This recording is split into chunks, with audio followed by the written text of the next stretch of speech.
ଦେଖାଗଲା ହେଇଟି ମୋ ପାଠ ପଢା ଦେଖି ମତେ ସବୁବେଳେ କହୁଥିଲେ ନମିତା ତୁ ଭଲ ପଢୁଛୁ, ତୋର ଆଇଟି ଅଛି, ତୁ ନିଶ୍ଚୟ ଦିନ ପୋଲିସ ଅଫିସର ହବୁ। ତା କଥା ରଖିବା ପାଇଁ ମୁଁ ଖୁବ ପରିଶ୍ରମ କଲି।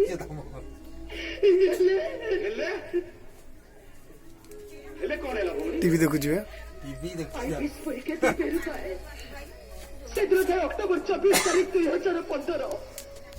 ଅଭି ବି ମୋ ସାଙ୍ଗରେ ଥାଆନ୍ତି।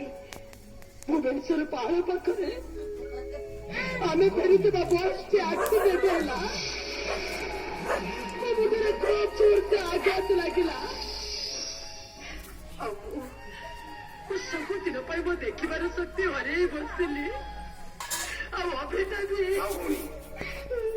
ପଛ କଥା ମନେ ପକେଇଲେ ମନ କଷ୍ଟ ହୁଏ।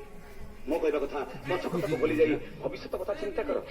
ଭବିଷ୍ୟତ ଏ ଅନ୍ଧନିଟାର କି ଭବିଷ୍ୟତ ବାବୁ? କିଏ କହିପାରିବ ଆଜିର ଅନ୍ଧାର କାଲିକି ଆଲୋକନ ଦବ ବୋଲି? ବାବୁ ବାବୁ ନୁହଁ, ତୁମ ଜୀବନ ବଞ୍ଚେଇଛୁ। ଆଜିଠୁ ତୁମ ଭଉଣୀ ମୁଁ ତ ଭାଇ।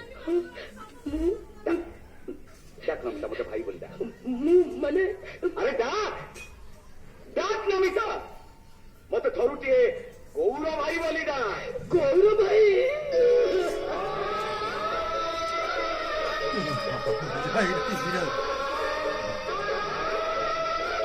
इसी सियाड़ पड़ो नहीं जी।